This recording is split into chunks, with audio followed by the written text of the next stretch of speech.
Okay. Welcome members, liaisons, and members of the public to the Legal Services Trust Fund Commission Eligibility and Budget Review Committee meeting. Thank you for joining us. We are using Zoom with the goal to foster a more inclusive environment and effective meeting. If you would like to comment during the meeting, please use the raise hand feature.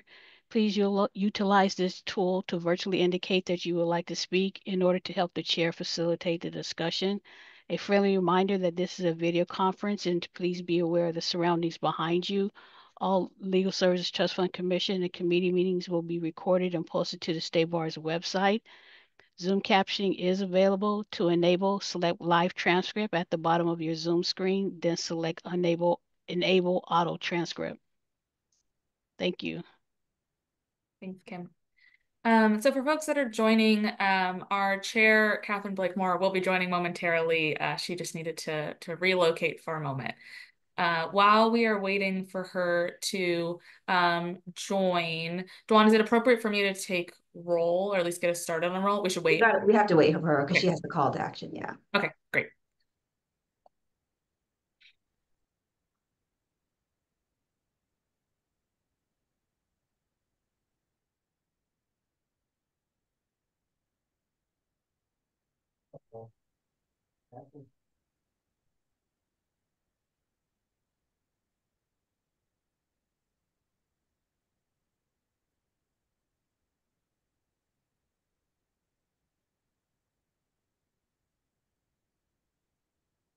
Kim and Xavier is in the attendee pool.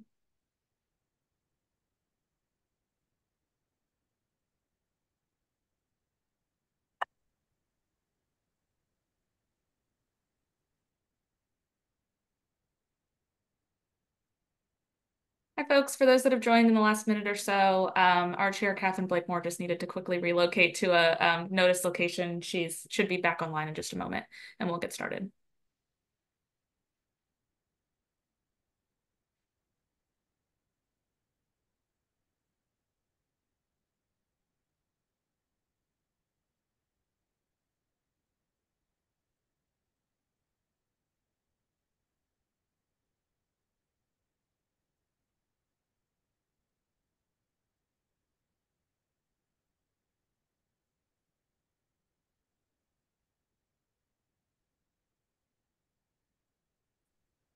Hi, Catherine. No worries. So we did the Zoom housekeeping and are ready to call to order when you're ready. Okay, we'll call the meeting to order. And thanks for doing the housekeeping. And do you want to take roll? Sure, yes. Thank you. Blakemore? Here. Gonzalez? Here. King? Here. Judge Klein? Here. Morales? Vargas? Here. We have 5 members present, so we have a quorum. Advisors, Judge Seligman? Here. And liaisons, Selena Copeland. Present. Do we have anybody from Judicial Council here today? I don't believe so. I see Lauren is also here for LAC. Anybody else for liaisons? Okay, and then State Bar staff, Danielle McCrae, Juan Nguyen is here. Erica is in the attendee pool. And we have Raul from OGC as well in the attendee pool. Terrific. And do we have any public comment? I know we received a letter this morning and I'm happy to either take public comment now if there's some, or if someone wishes to make a public comment when we get to the agenda item. Sometimes that just provides more context for the commissioners as they're thinking about it. So there's one person with their hand raised. You want me to allow them to talk? Sure, that'd be fine. Okay. You should be able to speak. So it's Gabriela Perez. Hi, good afternoon, everyone. My name is Gabriela Perez. I'm the Executive Director for Inland Empire Latino Lawyers Association. I believe I was the person that submitted an updated narrative this morning that you were previously referring to. I quickly wanted to make a public comment. I did speak with Selena Copeland, who is our contact at the State Bar, to better understand why it is that, you know, we're fighting for this pro bono allocation. So she did further explain it to me, and I do understand that although we met test A and B, there's a hesitation to award the additional pro bono allocation because we had failed the bright line test. So that was the missing portion that I didn't completely understand. However, I do want to let the committee know that as of now, we're on track to meet the test. So with the help of our attorney board members, they've helped recruit and guide, mentor, and supervise our current 46 volunteer attorneys. We do operate on we only have a part-time staff attorney, so our clinic model continues to rely on these pro bono attorneys. Although I do understand that we need to better recruit and retain and make improvements on that end. That's the only thing that I had to add in addition to the narrative. So I hope that you all can consider. Unfortunately, I have a root canal, so I won't be able to stay until the line item, but I do appreciate everybody's time. Thank you. Thank you for your comment, and thank you for the detail you provided in your letter, and good luck with the procedure.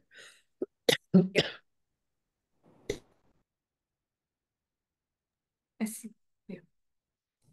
I was just going to clarify. Gabriella knows I don't work at the State Bar. I was helping her understand, and I think we had a misunderstanding, which I know that staff can clear up. That with her organization, the recommendation from staff says to not approve meeting test C, but the chart says they meet test A and test B for 2 of their counties, and so we were just confused and wanted to make it really clear that it was just not meet test C for the county in which they did not already meet A and B. And so that was just our own confusion with the memo. So, and apologies that the memo could have been clearer here. So in all 3 of the counties that Ayala applied for, Riverside, San Bernardino, and Imperial, they did not meet that threshold requirement of recruiting 30 attorneys, 5% of the attorneys in the county, or 1,000 hours of donated services by those attorneys in those counties, which is why they're being recommended as ineligible in all 3 of those counties. So I had raised the same question with Danielle when I read the memo. So, but let's not get into that discussion now about what it means and wait until we get to that item. I think the next item on the agenda, Danielle, is the minutes for approval. Is that right? Go ahead, Kim. There's another person with their hand raised. Oh, thank you so much. Thanks for letting us know. Okay, let's bring them on. It looks like Caroline Cornfield Roberts is here. Hi, yes, thank you so much for considering our application. My name is Caroline Cornfield Roberts. I'm with Oasis Legal Services. I'm the Special Projects Director and one of the organization's co-founders. And as a leading immigration service provider to the LGBTQ+ community in California, we're excited about the opportunity to partner with the State Bar to expand our capacity to provide critical legal services to the queer and trans community in our state. I'm also here to provide any clarification that would be helpful or answer any questions when we get to our item on the agenda. And we did have a couple follow-up thoughts about our qualifying expenses, but I can save those and potentially suggest them at the time that you're discussing that item, if that's okay. That would be great. Thank you very much. And thanks for your initial comment. Kimberly, do we have other hands raised? No. Okay. Then I think we're on to the minutes. Is that right, Danielle? Yes. Okay. So you have minutes from our last meeting. Are there any comments or questions about those? Not seeing any. Is there a motion to approve them? I'll move. Terrific. Angie, thank you. Is there a second? I'll second. I'm sorry, who was that? Oh, there. Sorry, I just couldn't see whose light went on. Thank you, Eloina. All right. Could you, are there any other comments or questions about the minutes? And if not, we'll ask Danielle to take roll call for the motion to approve. Sure. Gonzalez? Yes. King, Yes. Judge Klein, Yes. Morales, absent, Vargas, Yes. Blakemore. Yes. Okay, 5 yeses, 0 nos, motion passes. All right, and I think that now takes us to the substance of our meeting, and I'm guessing that Danielle and other staff have a presentation that we'll walk through for the two substantive agenda items. So thanks if you're ready to proceed. Happy to do so. Is there interest in, I don't know how long Gabriella can stay on, but is there interest in taking the pro bono allocation item first? I don't know if she's already dropped off, given her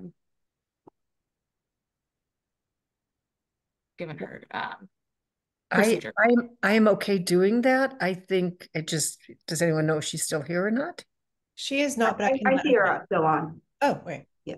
Okay, so do you want to do that? That makes sense to do that in that order? Sure. So, excuse me, sorry for the clicking then. I'll move us to 7.2. Thank you. So great.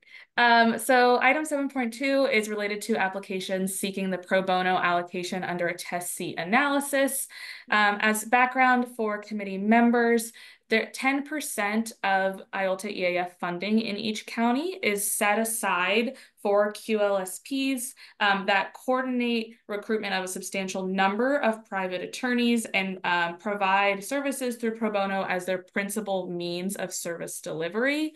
And to meet the requirements for this test, there is first a substantial numbers threshold bright line test that we were referring to earlier that requires the applicant in the county for which they're seeking the pro bono allocation recruit 30 attorneys or 5% of the attorneys in that county, or have those attorneys volunteer 1,000 or more hours of volunteer service. After that substantial numbers threshold has been cleared, then there's an evaluation of whether it is the organization's principal means of service delivery. And there are currently 3 tests that are used to evaluate whether that principal means test has been met. And so test 1 is test A and test B are both numeric tests. Test A is if more volunteer attorney time is donated than staff attorney time, paid staff attorney time. There's a presumed eligibility that they've met that principal means requirement.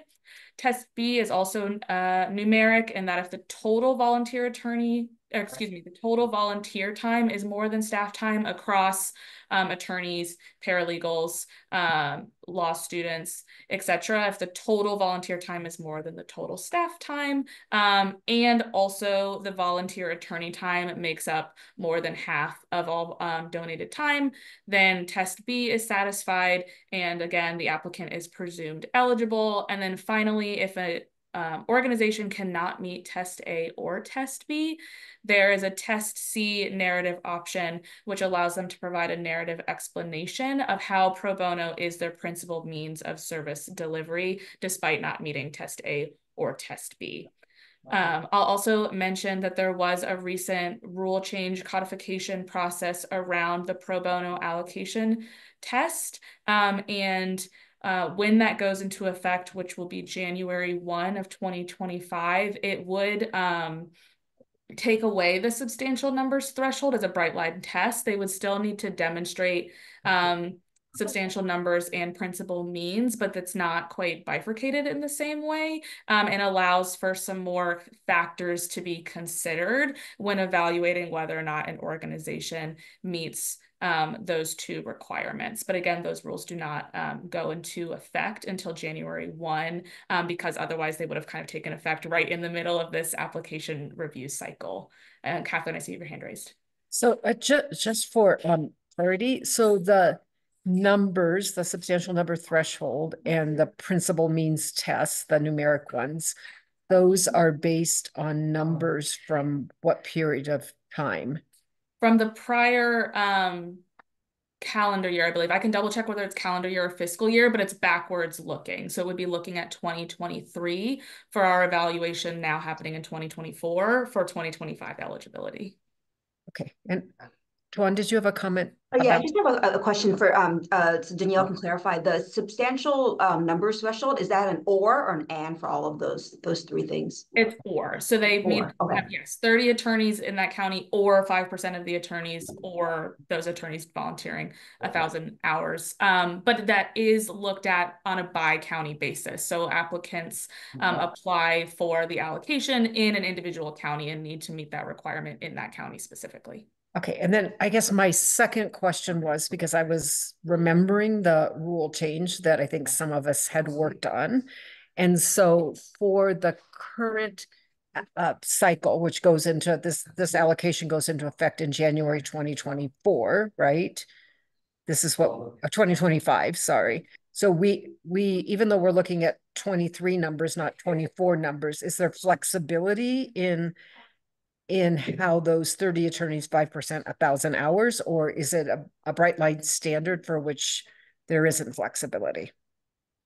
I would defer to Dwan on that. Yeah, it actually it's gone out for public comments, but it hasn't gone back to the board to be approved. We have to agendize it. So the rule is not, I mean, Danielle's saying January 1st, that's assuming we anticipate the board is going to approve it, so it shouldn't be an issue, but it hasn't gone to the board for formal approval. So we don't have flexibility in that, right? Well, let me know if that's Dwan, it was on the it did get approved by the board like last week. It was on the board agenda. That's the one that went to the board. But I believe it's effective January 1st though. Right. And I think it was because otherwise, usually it's effective as soon as the board approves it, but it was purposefully moved for this one to be to January 1 of next year, because if it took effect immediately in the middle of this analysis, that kind of throws a wrench in this analysis. So I believe that was an intentional decision and a purposeful decision to have it effective January 1. So do we have flexibility, Raul? I guess that's an OGC question then. It doesn't seem like it, the effective date, but let us know if there's any wiggle room around that. I'm sorry, could you restate sort of what the... So there's a pending codification topic that got approved at the board last week, but it doesn't go into effect January 1st. The new rule does away with the threshold pretty much and gives us more flexibility. The problem here is we have one program that we see public comments that doesn't pass the threshold test, so they can't even, but if we use the new rule, then there's more flexibility. Is there any reading, I guess, on your end, and maybe you need to do a little bit of research and come back to us in like a half an hour, but that we could yeah, unless there's sort of ambiguity in the original rule, if the original rule mandates something, that's what's in effect, and that's what we have to go with. And might I just ask, so when the commission sent the rule out for public comment, was it clear that that rule would not be in effect until January 2025? Or did it not specify that? Because it's the commission that proposes rules to the board, and I at least didn't understand there was a later effective date, but that might just be me not understanding. So I'm just trying to be clear about what was sent out for public comment and what people knew was happening. I think from my memory, there wasn't but from my recall, I don't know if we explicitly said the effective date. Danielle, do you remember that? No, I didn't work closely on the pro bono allocation codification topic, but I don't know that it did. So does that provide any flexibility if what we put out publicly didn't identify an effective date? And I don't think the commission necessarily took an effective date approach. It seems like it was added subsequently. So I guess that's my question. And I see that Selena has a hand raised as well. My comment is that I also struggle with the effective dates, because I have to usually ask Brady this question. Are we looking at effective as to when the funding would go out? Because this would impact January 1st funding, or does this impact when the analysis is made, which is in 2024? And I just want to admit, it's also hard for me to figure out in the timeline when the rule changed, does it impact the funding or the pre-analysis of the funding? So I wonder if what we should do is just take a pause here. We've now asked Raul like 3 questions all at once. And I feel like it would be fair to say, like, even though we moved up these questions relate to one specific applicant. And I wonder if what we should do is let Raul do a little research and come back. And we could certainly go through the rest of them and save this one until we have the answers to those questions. And then proceed accordingly. Does that make sense? I do think it would impact two organizations because there is another Legal Aid Society of San Bernardino that meets the threshold requirement in one county, but not in the other. But otherwise, that approach of kind of taking a pause seems. Okay. Yeah. Thank you for the clarification, Danielle. Judge Seligman. Yeah, let me suggest another way of thinking about this, which might also be worth asking general counsel to look at. Given we have a current rule and there's clearly a rule change, and we also have, at least as I read it, some pretty strong equitable factors that one might consider for the program in front of us. Why couldn't the eligibility committee recommend to the board that we make a special determination to exempt them from that requirement, given those two factors, and then the trust fund board would make a decision and decide that it would be approved. So it's a sort of an exception rule going forward. That's my thought. Okay, so we now for sure have three thoughts that we're asking Raul to consider. So I still think the approach of letting him think about that, look at what the documents were, all of those things, then we can come back to this item. Do you want to come back to the full item, Danielle, even though we just finished taking it out of order? Should we approve the ones that what is easiest for staff? I guess that's what I'm asking.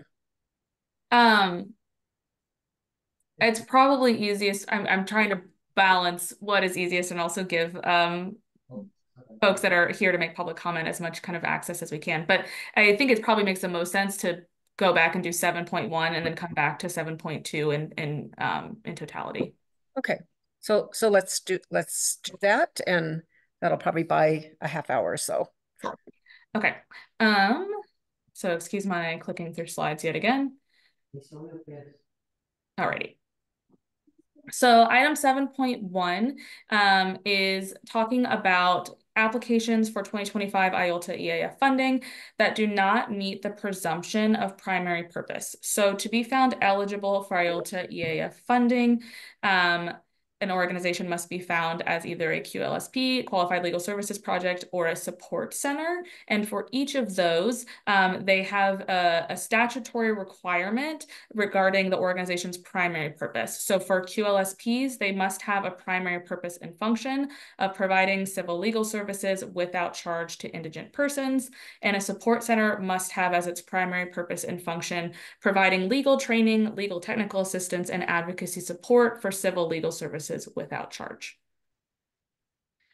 And for both QLSPs and support centers, we evaluate whether they have met that primary purpose requirement based on their expenditures in the prior fiscal year. So there is a presumption that they meet that primary purpose and function test if 75, or excuse me, that requirement, if 75% or more of their total corporate expenditures in the prior fiscal year were spent on services that are qualifying. So for QLSPs, 75% or more of their expenditures on providing free civil legal services to indigent Californians, and for support centers, if they spend 75% or more of their expenditures on providing that legal advice, or excuse me, legal technical assistance, training, and advocacy support.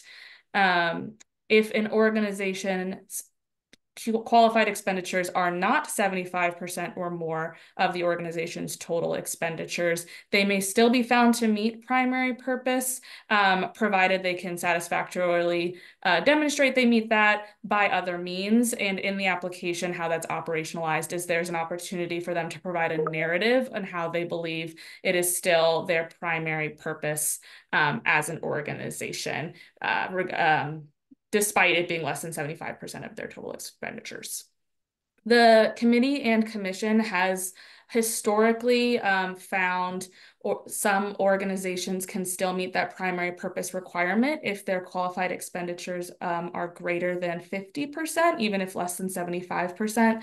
But I don't believe there have been any instances in which the committee and commission have found an organization has met that requirement if their total corporate expenditures 50%, less than 50% were on qualifying services. So this year, there are 6 organizations that were listed in the memo as having QEs, qualifying expenditures, below 75%. One of those, Eviction Defense Collaborative, actually, upon doing technical assistance and kind of back and forth with State Bar staff, their primary purpose percentage actually increased, and they're now over 75% and meet that threshold and don't require approval by the committee. This was one of the organizations that had an audit extension, and so they submitted their audit by July 15th in accordance with that extension. And so in reviewing their updated audit, their final audit numbers, and their qualified expenditures with that additional information, that is why those increased above 75%. So then there's 5 organizations with QEs below 75%. One is CRLA, California Rural Legal Assistance Foundation. They're a current support center grantee. They're at 72% qualifying expenditures. They received a one-time grant to screen undocumented residents for disaster legal services and also provided some direct immigration legal services in an area that had limited QLSP capacity to partner or refer those folks to them. So support centers cannot provide direct legal services and have them be qualifying legal services unless they're in partnership with a QLSP or referred by a QLSP, but CRLA-F was providing services in an area with reduced QLSP capacity to do that. Their QEs are above 75%, and they have not fallen below it for the last several years. National Housing Law Project, NHLP, is also a support center that the State Bar has funded for many years. Their primary purpose percentage is at about 69% this year, and that's primarily driven by a conference that they host that would otherwise be qualifying. The participants are QLSPs, and the nature of that work is qualifying. However, they charged attendees for that conference, which they don't usually do, which was to mitigate a budget deficit. And because they charged for those services, that needs to be deducted as non-qualifying.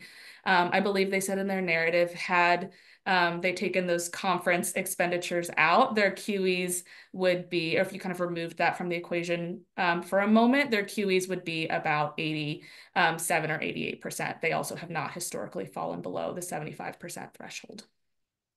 For both of these, the staff is recommending that they be found to meet the primary purpose requirement.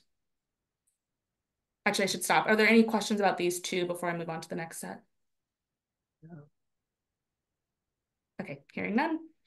The other 3 are Family Violence Law Center. They are an existing QLSP grantee. Their QEs are about 59%, and that's because the organization provides holistic services in the area of domestic violence, including crisis intervention, youth leadership and prevention programs, in addition to their legal advice and representation. And so those non-legal services need to be deducted as non-qualifying.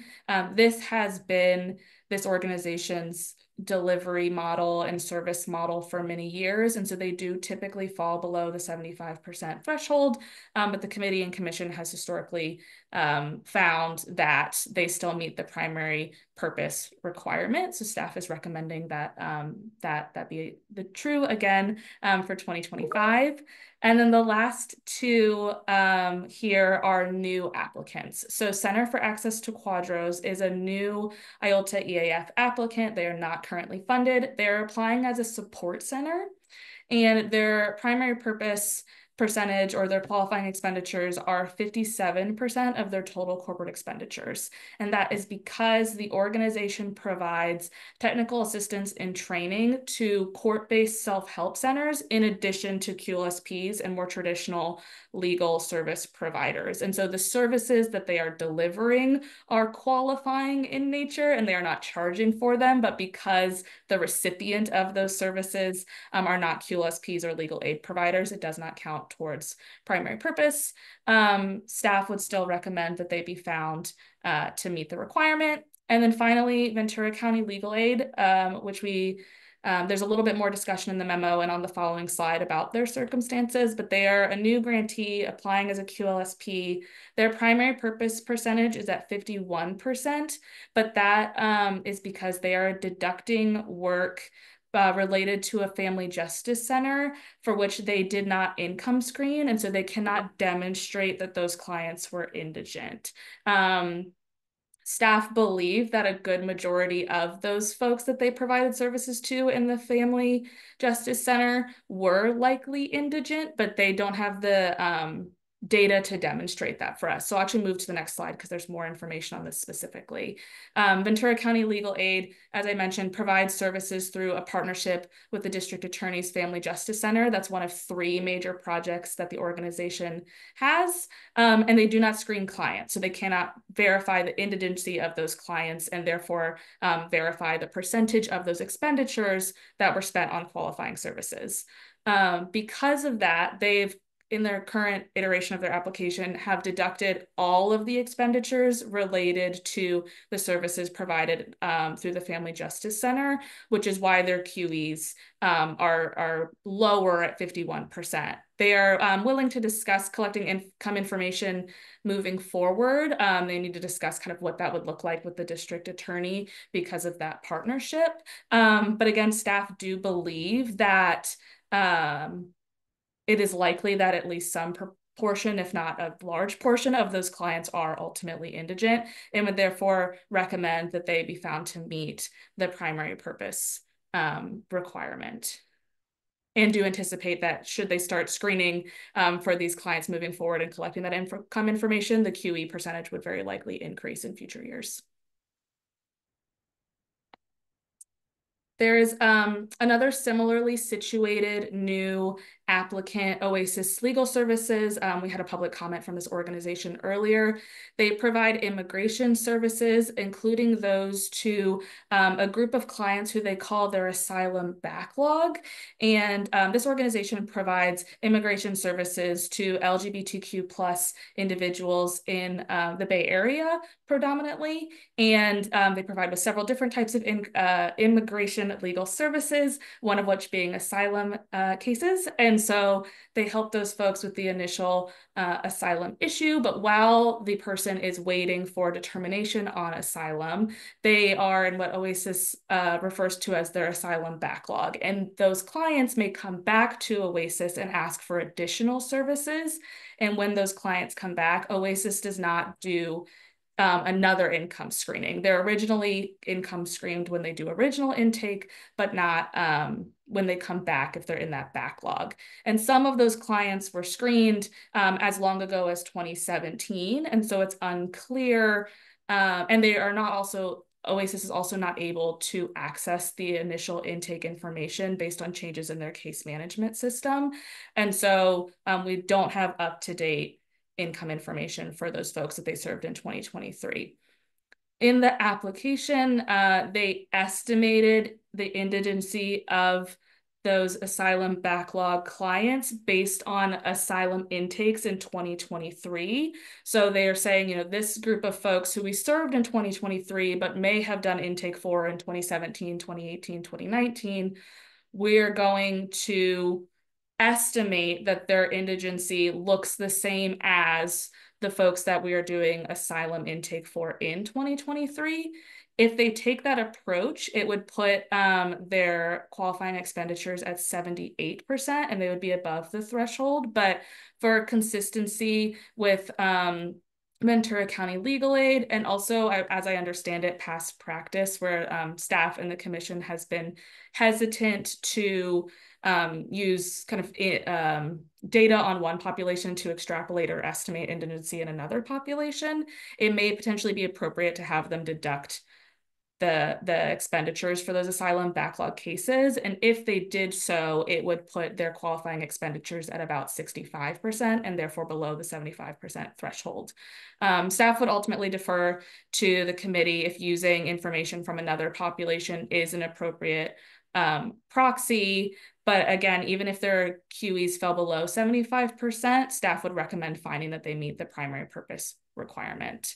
As with Ventura County Legal Aid, OASIS has indicated they're willing to collect income information on these asylum backlog cases moving forward, and also have offered to try to do some outreach to their asylum backlog cases, clients rather, and see what information they might be able to collect, but it would not be a complete picture of all of those asylum backlog clients. I know there are several hands raised, so I will stop talking at this stage. Catherine. I want to make sure I understand. So for the OASIS that you're currently talking about, I think staff is recommending that even though it's below 75%, we can determine that their primary purpose is service to indigent Californians. So for the primary purpose test, it actually doesn't matter whether they count them or not, because the staff recommendation is the same. And let's assume for the moment the commission agrees with that determination, right? So is there something else there, like when they, right? So I'm going to say, I think what the issue is that if they deduct the qualifying expenditures, both for Ventura County as well as for OASIS, is that reduces the amount of the funds that they have eligible, and will change their percentage of the funding they might receive from various counties because their qualifying expenditures are lower, right? So we're being asked to decide the primary purpose, which almost seems like the easiest piece of the decision-making, to me at least. But the implications for the organization are beyond that because of the implication for what they get to count as qualifying expenditures, which ultimately determines the amount of funding that they're going to get. So did I get that right? Yes, that's exactly right. It doesn't, if the committee and commission agree with staff recommendations, it doesn't impact their eligibility for funding. It would impact their grant award amount because it is tied to the proportion, their qualified expenditures in the county. Yes.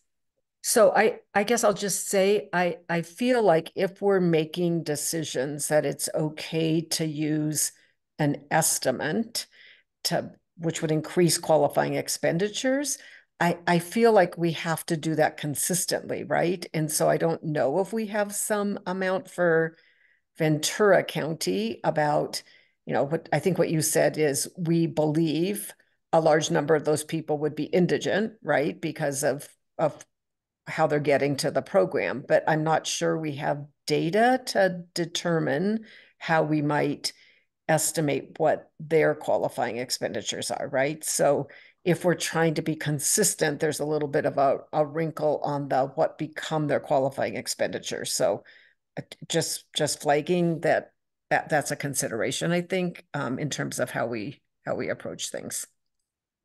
Anyway, I said enough, and do people have comments or questions?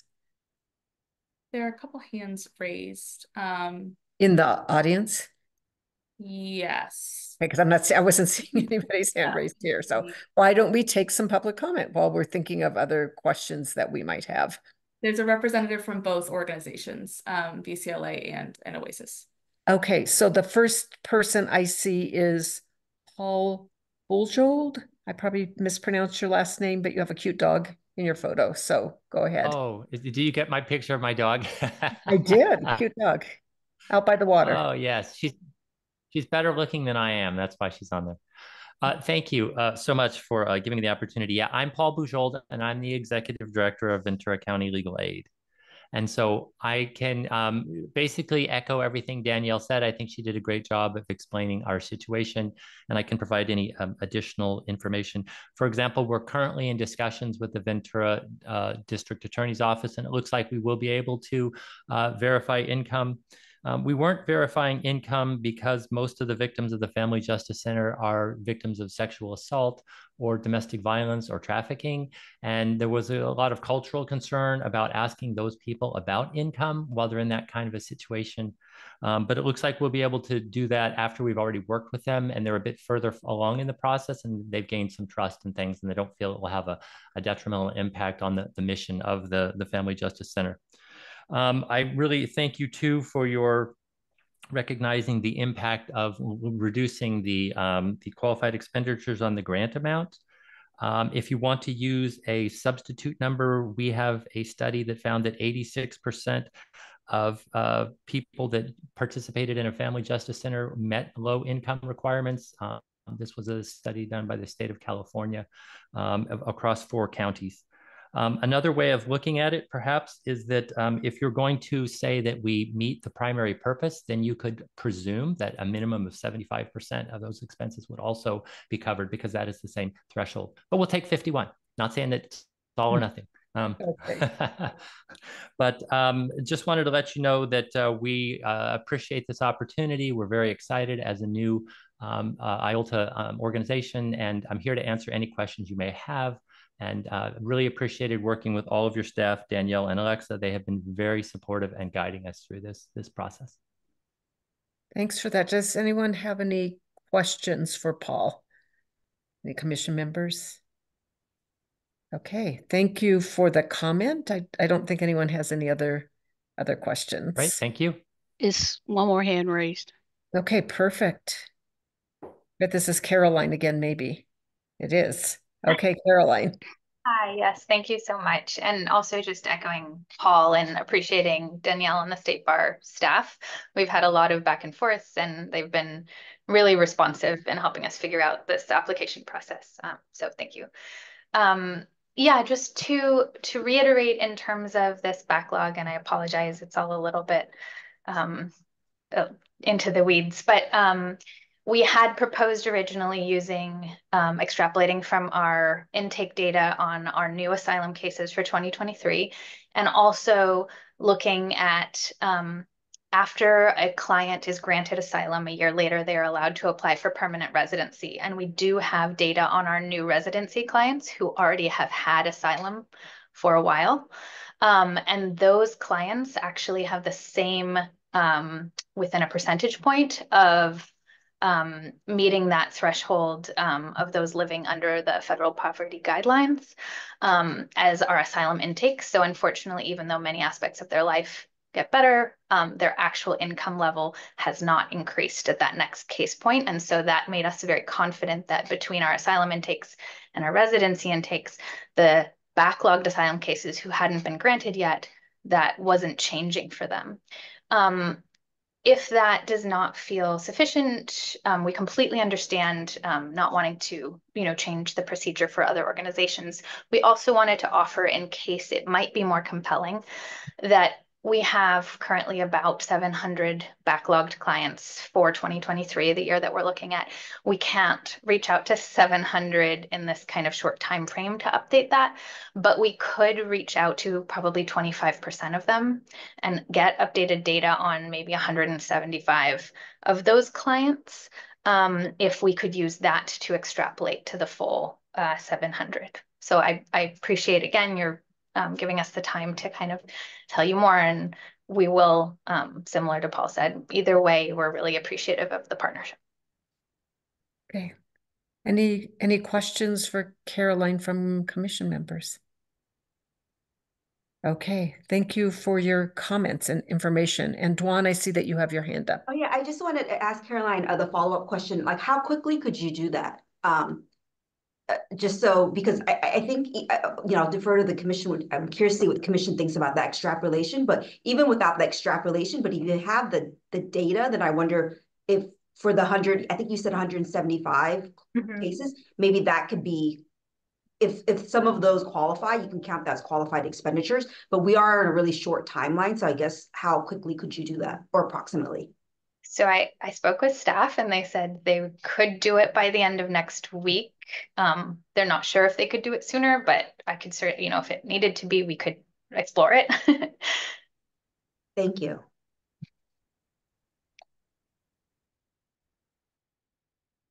Okay, I guess Juan, like, I don't know. I mean, since we also had, I think it was Paul, was it Paul that was here before too?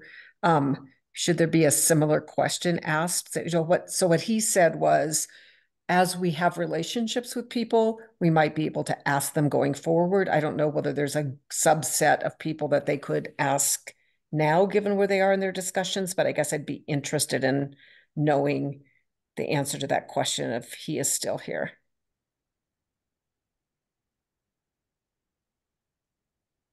Danielle, do you know if he's still here? Is Yeah, the hi, dog is I'm back. still here. We have had that discussion, and we don't think that's feasible, given that it's going back to 2023 data. We'd be asking people at the time, you know, what was your income at the time, and going back. I just don't think it's feasible. If that's the case, we'll stay with the 51%. Okay, thank you for clarifying. Okay. Okay. So, Danielle, is the resolution just looking at all of them, or I mean, there's two that really have questions, right? That Sure. So the resolution, and of course this we can edit this, right? But the resolution as presented is finding whether or not they meet primary purpose and is recommending that all of the organizations we discussed here do meet primary purpose. This includes the 5 that are below 75% and also Oasis Legal Services should the qualifying expenditures deductions drop them below 75%. They're kind of included in here, even though right now their expenditures are above 75%. That's the current resolution, but they could be separated or discussed differently if you prefer. so we could, it seems like we could pass this resolution and then have a separate discussion about a timeline by which they could present to staff any additional information they had and some parameters of what that would look like for qualifying expenditures. Does that seem possible, Duan and Danielle? Yeah, that seems reasonable to me, yes. Okay, so let's just take up, at least resolve that they meet the primary purpose. And are there commission comments or questions about meeting the primary purpose? Not seeing any questions. Is there a motion to approve the resolution that finds all of the organizations listed, which there are 6, eligible as having met the primary purpose?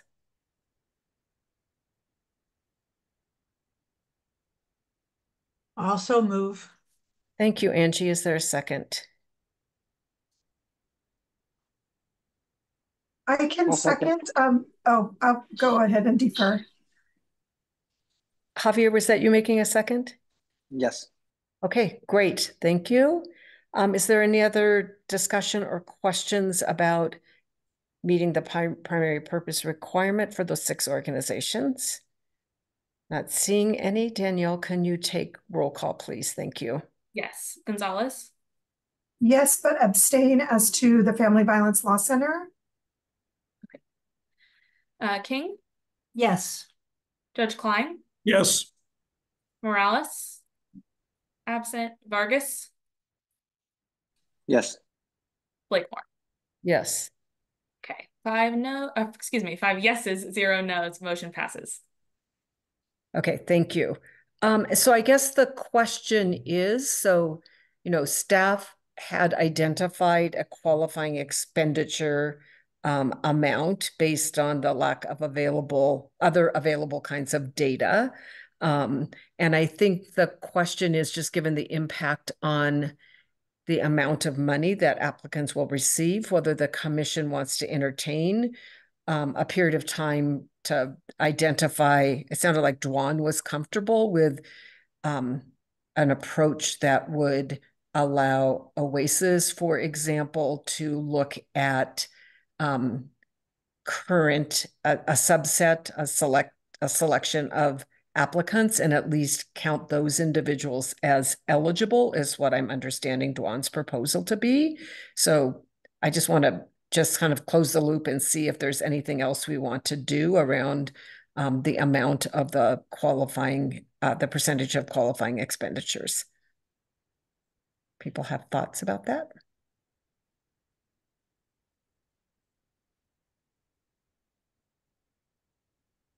I see Caroline has her hand raised in the attendee pool. I don't know if it's appropriate to take at this time, but I would defer to you.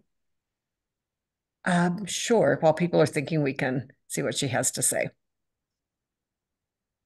I apologize. I don't know if it's the appropriate procedure. I just wanted to note that I think because as you said, that the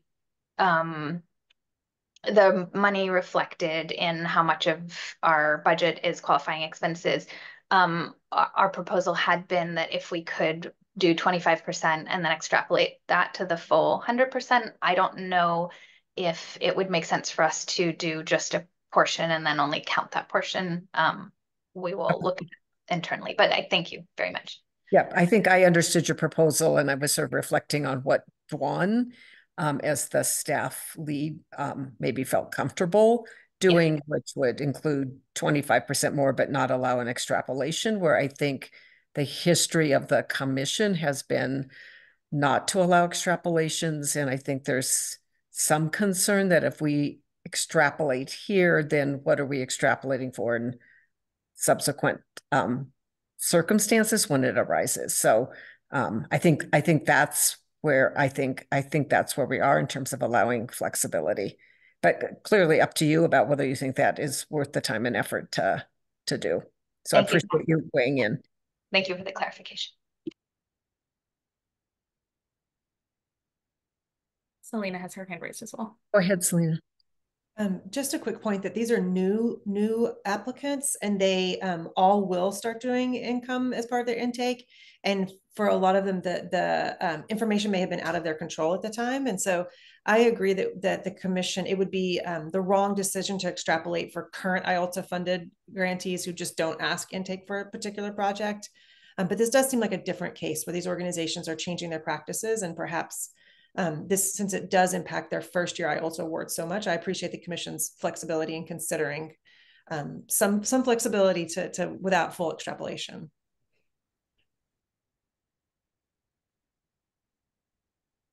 So I guess there's two things. One, Dwan offered a mechanism by which the organization could consider to essentially survey a percentage of its population and then of that number surveyed, whoever was eligible, and that would increase their qualified expenditures, but not to extrapolate. So that's sort of one proposal. And the second proposal, really by the two applicants, Oasis and Ventura County Legal Services, was to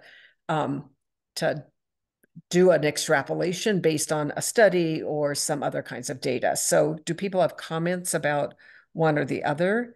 And I think we can decide we want to do one and not the other. We can decide we're just fine, they're eligible and they can do it in the future. So I'm really just interested in getting the committee's sense of how you want to proceed.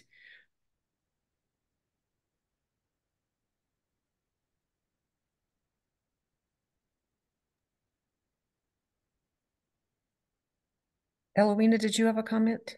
Yeah, I mean, I do think that it makes sense to, if they're able and willing and interested in either of those options, I think it makes sense to give them that opportunity. I don't know if the question is, do we like option one or option two, or is it? I think it's like, I think it's, are we comfortable with option one, which is survey people and those that are eligible would increase your qualified expenditures and give them a period of time, which is relatively short. I didn't see Dwan reacting negatively till for the end of next week.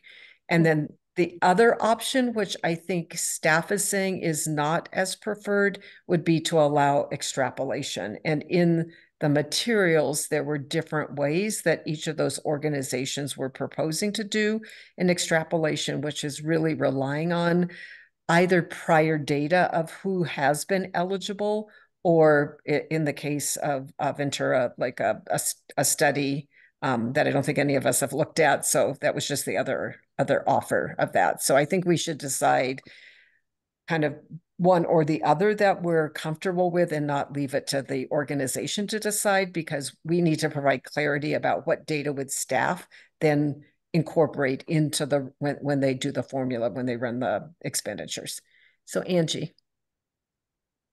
And you're on mute. There you go. Okay. I guess I had a question. If the organization is unable to do any sort of sampling or provide the statistics in that short time frame, we have still approved them as for at the expenditure level that the staff has worked out. That's correct. So it's a chance for them to increase their allocation. That's correct. Okay. I would, go with a staff, I think, who has obviously is going to do the work. And if they don't think extrapolation is appropriate, it does seem a little iffy to me statistically. Depending, you don't know how big their sample size is, you don't know what percent they've sampled, et cetera. So I think I'd go with option A. Okay. How does option A sound to others, which is people can have until next Friday, a week from this Friday, to provide data on other individuals who might be qualified, and that would raise potentially their qualified expenditures, and they would submit the data to staff, and staff would use that adjusted expenditure. I would also go with option A or 1, whatever we're referring to it as. Okay, yeah. Thank you. Okay, I'm seeing heads nod. So could we have a motion for? Sure. Yes. Let me. Apologies. That's okay. Danielle is going to translate our discussion into an option, a motion. And while she's doing that, I mean, what we can do also is we'll work with Caroline and her team, because if she's saying it's difficult, then there might be strategies like they might want to just target the ones that they think there are a lot of time and spend their efforts on that. But we can give them that type of technical assistance. That'd be great, Tony, as the staff always does. It was nice to hear so many kind remarks about the effective TA that your staff provides. That was great. And for the other question, the pro bono, Raul and I do have a proposal. We conferred, and when we are ready to take back that, yeah. Excellent. So we'll take that up as soon as we have I think we should just close this out so we know what we're doing on this, and then we'll turn back to the pro bono. I guess I can share this while I'm drafting, but my question would be for the committee.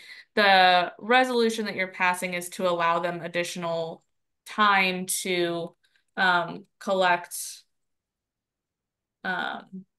potentially actual eligibility data for their clients, which is it's not extrapolation. It's allowing you to go back to clients that they don't have current data for to ask for that. And I think the time is through, I don't know what next Friday is. It might be the 3rd of August, something like that. Okay. Well, and I'm open to another date. I was just like looking at what Dwan had said before, that it like a week from this Friday would work.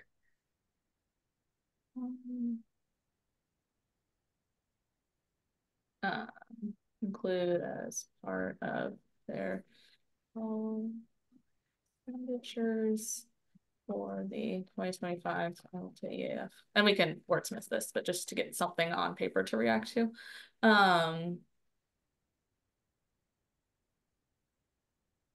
Okay.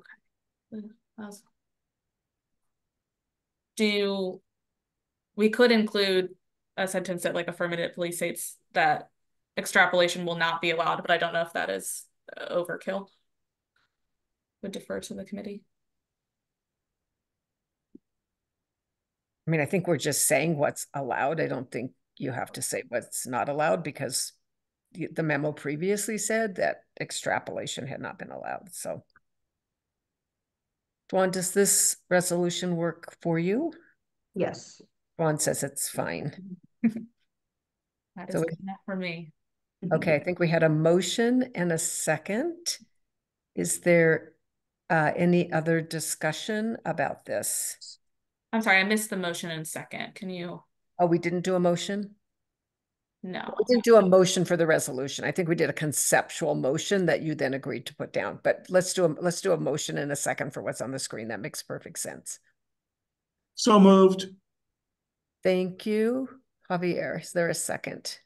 I believe that was Judge Klein for the. Judge Klein, thank you. So I'm having a hard time seeing who's speaking. Okay, is there a second? Thank you, Judge Klein. I'll second it. Thank you, Angie. Okay. Gonzalez? Yes. King? Yes. Judge Klein? Yes. Morales? Absent. Vargas? Yes. Blakemore? Yes. 5 yeses, 0 no's, motion passes. Okay. Okay, and I will put this. And thank you for the public comments. Those were helpful, and we're glad you're joining the legal services, like that you're eligible for legal services funding. That's great. I think the full commission, I guess, has to approve our action, right, Juan? No, that decision doesn't need to. It's just the general framework. Danielle can tuck it into a memo, but they don't need to do like a separate motion for it. Terrific. Thank you. All right. So I think this takes us back to our pro bono allocation. Sure. And I'll start, and then Raul can jump in. So we really like Judge Sungman's idea, but we think we have a better proposal, a more cleaner way. So we'll take it back to the board and just have the effective date be effective like immediately once they meet. You know, that poses a very little risk because it's not a guarantee, but I don't see why they wouldn't approve that. We just need to figure out, and I don't think we could do now, the staff needs to figure out like a motion for the commission when they approve this, because there needs to be an alternative because we can't guarantee that the board will. But you know, assuming it is, I think we can run the allocation with that. We just need a plan B. This is why I need to figure out like whether it's okay if there is no, and they need to go back and redo budgets, but what do we do with that amount of money? How do we get it back to the other programs? That's a technicality. I think I gotta talk to our finance and see what's in motion for this. I think we could do it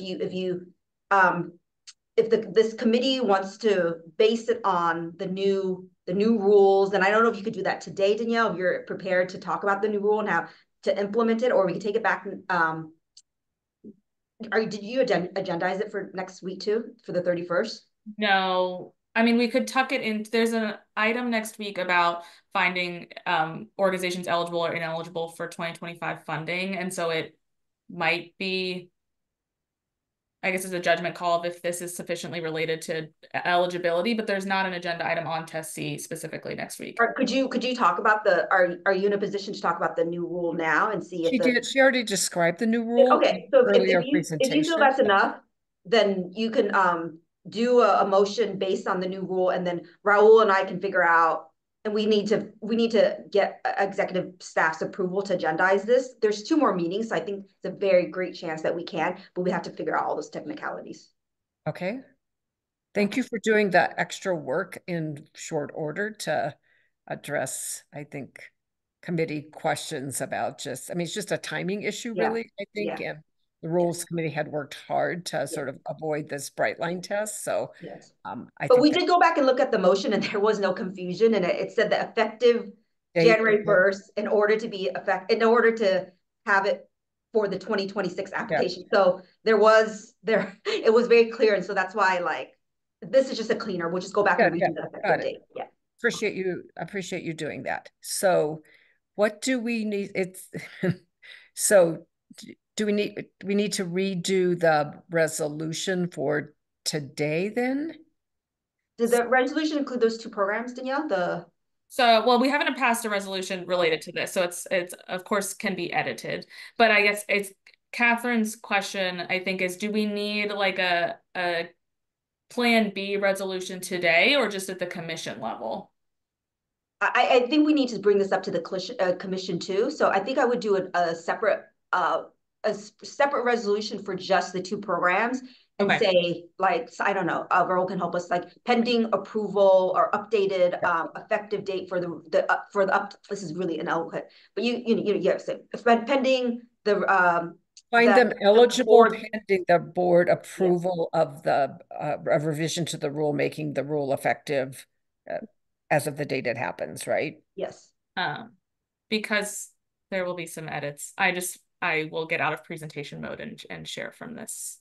Yeah, so I think we could pass. Does that first motion just relates to the other groups? That could we pass that one and then we do a separate one? As long as you all are comfortable, yeah, of course, with the staff recommendation to what level you all want discussion about those as recommended by staff. But yes, we could make this a discrete motion. This includes all those that staff was comfortable with their Test C narrative, they meet the threshold requirement, and separates out those that did not meet the threshold requirement. So were initially being recommended as an eligible. Yeah, so let's just take the first half of that. And I appreciate that we haven't discussed, we didn't go through the presentation about eligibility under Test C, but I'm also reasonably confident that people read the materials with pretty detailed analysis about Test C because I know this group. And so maybe what we could do is ask whether anyone had any question using Test C for the eligibility for Beth Sedek, Casa Cornelia, Harriet Buhey Center, LA County Bar Association, Council for Justice, Legal Aid Society of San Bernardino for San Bernardino County, Public Counsel, Public Law Center, San Diego Volunteer Lawyer Program, and Veterans Legal Institute. I'm not seeing any questions about their eligibility.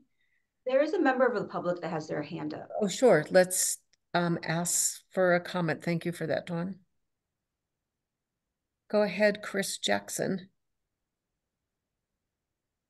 Great, thank you. My name is Chris Jackson. I'm the Interim Vice President and Chief of Litigation and Legal Services at Public Counsel, which is a qualified legal services project and IOLTA recipient based in LA. I just wanted to thank the committee for their consideration of our request to receive the pro bono allocation under Test C and to let you know that we're here and prepared to answer any questions that may arise. I understand from what just transpired that perhaps there aren't any questions, but I just did want you to let you know that we're here if there are any concerns. Thank you.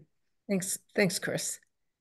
Okay, I'm still not seeing any questions. Is there a motion to approve the staff recommendation that is on the screen, which will make those 9 organizations eligible for the pro bono allocation? So moved. Thank you, Judge Klein. A second. I will second, Elowina. Thank you, Elowina. Any other discussion, questions? Okay, Danielle, can you do roll call for? Sure, yes. Gonzalez. Yes. King. Yes. Judge Klein. Yes. Morales, absent. Vargas. Yes. Blakemore. Yes. Okay, 5 yeses, 0 no's, motion passes. So for this resolution, it's changing this. This is separate, so I'll make it not a further resolved. Pending Board of Trustees approval to update, change the effective date of the whatever the rules of the new pro bono allocation rule.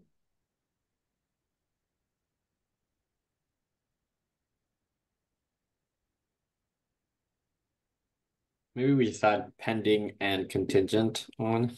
Sure. Yeah, great.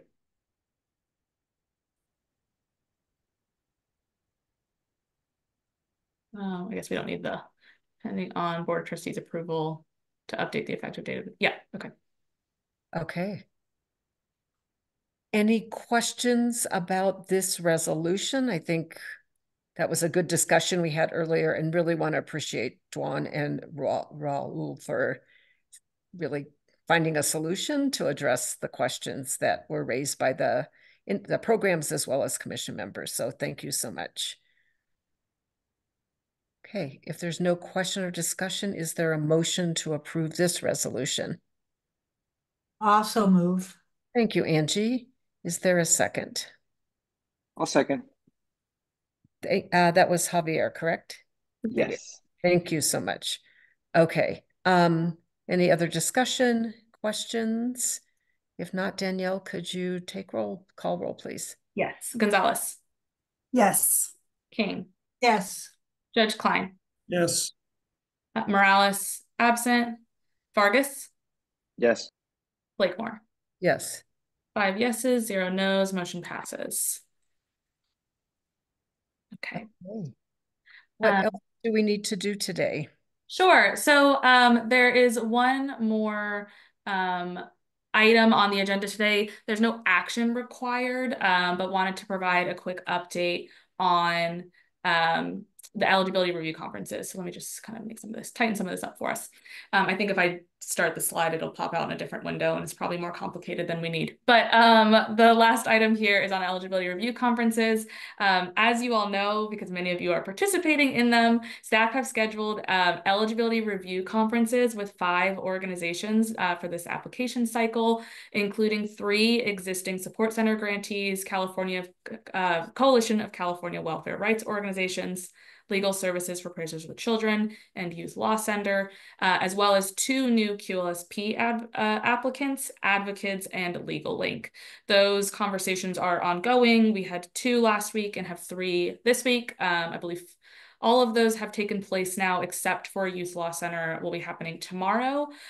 So thank you very, very much to the committee members who are participating in these. I know it is a lot of time, even outside of committee and commission meetings, to participate in these and review the materials. We will discuss the recommendations coming out of each of those ERCs at next week's meeting. So that will be our time for substantive discussion on these organizations.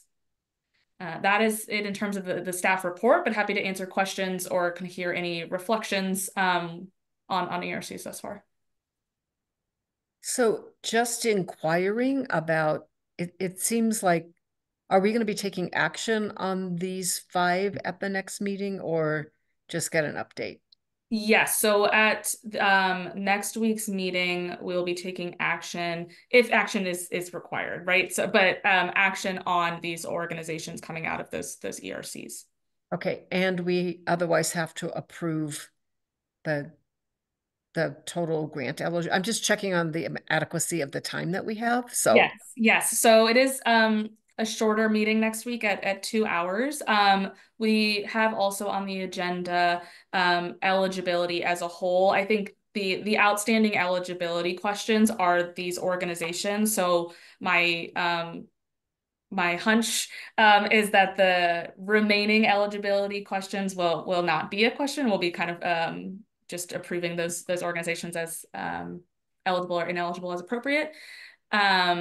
So I think this will really be the focus. We originally had agendized an item on 2022 and 2023 IOLTA EAF grant closeout, but we are going to push that to the next meeting in the interest of time. So this will really be the bulk of the conversation next week. There is also one organization who received an audit extension to July 15th and still has not submitted their audit. And we could not agendize that in time for this because it was within 10 days of this meeting. So we will need to discuss that next week. So I'll put that on your radar to think about what, if any, audit extension request you might be comfortable with providing, but we shouldn't talk about that in depth. Well, can I just add to that? So we can't, you guys can't take an action on it, but we can give you the update on legal services for prisoners and children. Because you can give the update, Danielle, and I can chime in.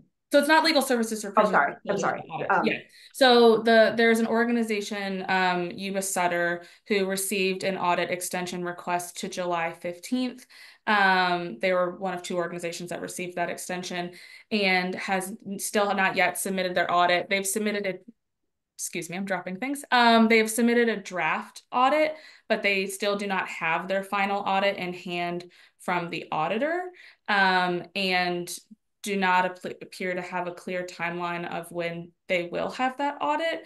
Dwan, feel free. I think you want to. Yeah. So what I said to Danielle and the staff that's reviewing it is, we'll do what we can. So I have asked the staff that's working on it to review the draft numbers. And so if it comes in, even if it's really late, assuming it's before like next week's meeting and hopefully well before the commission meeting, we can just confirm, right? They're small organizations. So assuming the numbers come in and it's we can do. If the numbers come in and they're different, we have time, we will do what we can to review it, and then we'll then submit to you, and you all could do what you want to do in terms of accepting that even beyond that. But we are at a kind of a standstill, and I think that's the most we can do, is like try to review it for them before it comes in. There is a hard deadline because the rules, though, do not allow the commission to accept their application and their audit if it's beyond the time that we run allocation. So we are hitting up against a deadline that is firm, because the commission meets August 9th, and then staff the following week has to run the allocation. So I think beyond,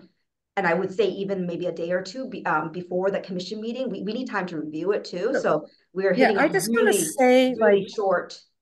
Yeah, I appreciate the difficulty the organization's having, and I think we had a discussion about what caused that.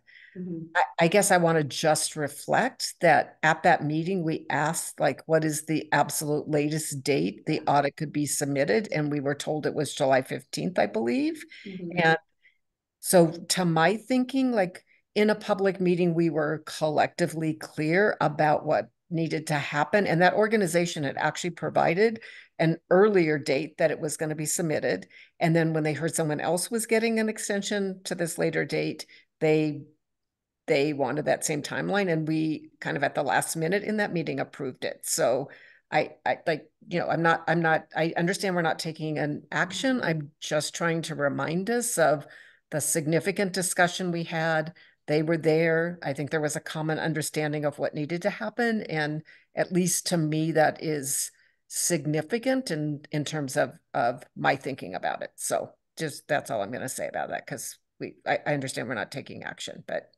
Yeah, and I think we struggle because we could just cut it off and not try. But I think, like, I guess for me as representative of the staff, like, we don't want in the case that you had wanted us to, so we'll be prepared to do the work that we can. It is not ideal for us, right? Because we're hitting deadlines, and now the staff that's working on it has to rearrange their schedule to be on call, and so it really isn't ideal for us. That's what we were trying to avoid by the clear action we took, which is to say it was a firm deadline, and that staff asking, and in fact, we limited it to those two organizations because we said the staff doesn't have time. And so I'm just urging you to be cautious about what you do, because I think we couldn't have been clearer in this circumstance.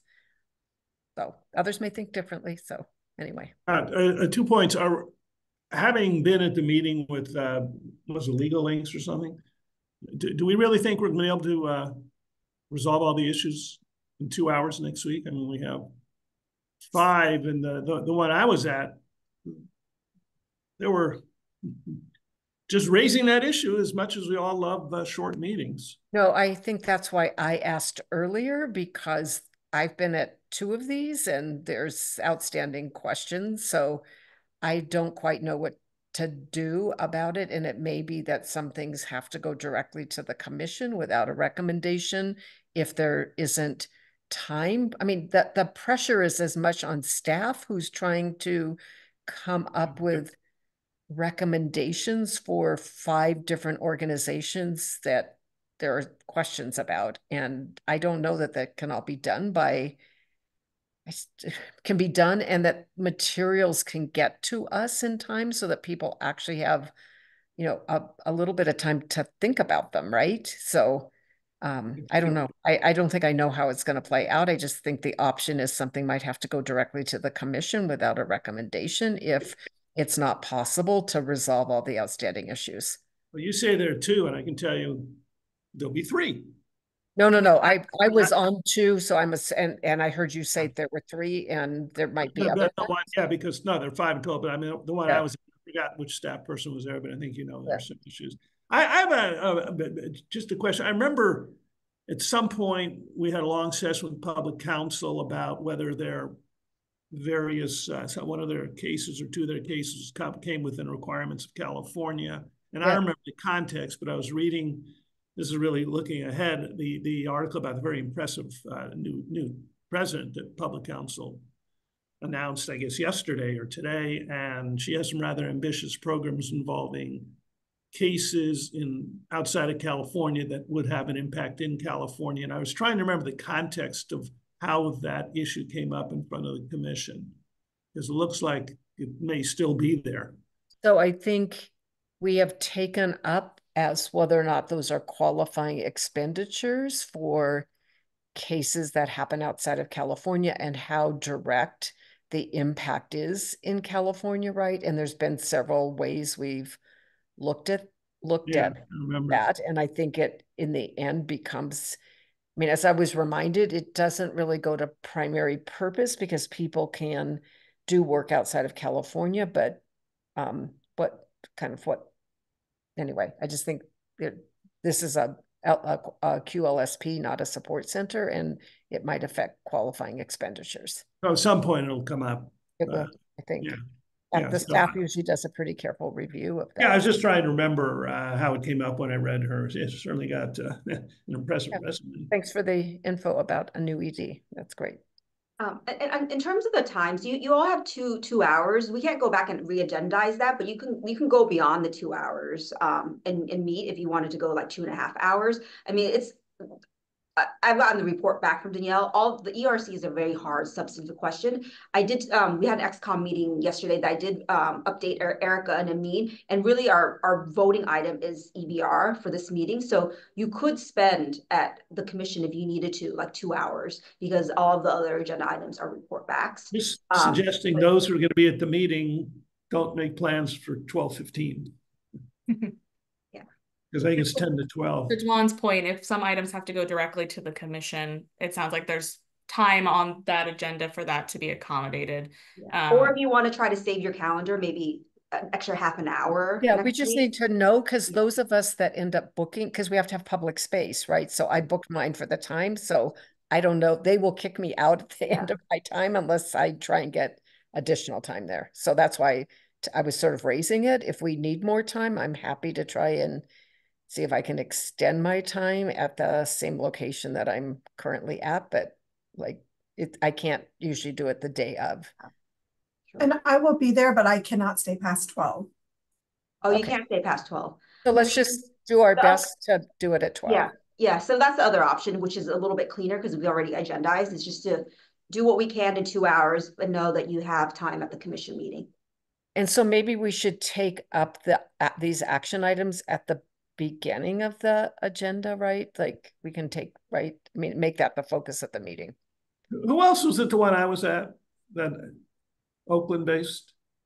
Erica Connolly, who's not on this commission. We had so many ERCs that we had to pull in non-committee members that have been on this committee before to help us out. So she'll be at the meeting. She'll be at the meeting, and I briefed her.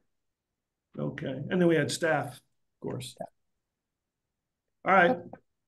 Thanks for raising that, Judge Klein. Any other questions or business for today? As much as I like short meetings, it was painful for me to raise it, but I could. We're going to do our best. I could see. Well, I mean, there are issues. There's only so much we can do. That's all true. So let's just be satisfied that we did today's meeting in 1 hour and 23 minutes, which is quite good. And I think it reflects the really good staff work and memos that Danielle put together for us. So thank you, Danielle, for that. And is there a motion? Do we need a motion to adjourn? We don't. We're just done. Okay. Enjoy the rest of your day and look forward to seeing you in a week. Take care, everyone. Thank you very much. Bye.